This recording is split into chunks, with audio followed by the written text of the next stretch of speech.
আসসালামু আলাইকুম। তোমরা ভাবছো খুব মজাই করছে না যে ভালো ভালো খেজুর নিয়ে আসছে আর আচ্ছা তাদের পয়সা নিচ্ছে।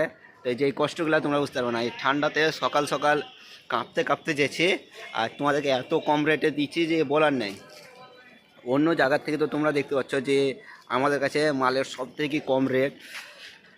ঠান্ডাতে এখন আমরা কাঁপছি আর তোমরা বলছো কি এই ভোর 4টায় উঠি স্টেশনে এসে বসে থাকা।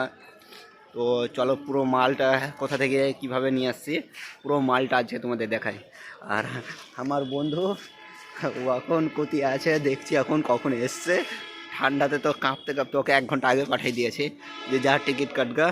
টিকিট কেটে এখন ও কোথায় আছে দেখিয়ে আসুক, তোমাদেরকেও দেখাচ্ছি ওকে। এই দেখতে পাচ্ছ 1 ঘন্টা ধরে দাঁড়াই ছিল। লোকে যে বলছে যে মেলা দাম লিছো, মেলা এই করছো। তো ওদেরকে একটু বল যে এত কষ্ট ঠান্ডাতে কষ্ট দিয়ে কষ্ট তোমাদেরকে এত কম দামে দিচ্ছি, তাও তোমরা বলছো যে এরকম দাম লিছো বেশি করি। আর আমাদের থেকে ভালো কোয়ালিটি পাবো না, আমরা নিজেরা যে চেক করি তারপরে নিয়ে এসি। আর অন্য জায়গায় কী পাবা, ডুপ্লিকেট পাবা, হ্যান্ড পাবা, ত্যান পাবা, ওইসব না নিয়ে আমাদের কাছ থেকে আসো সবচেয়ে ভালো মানের খেজুর খাওয়ার লেগে। তোমাদেরকে দেখাচ্ছি কত।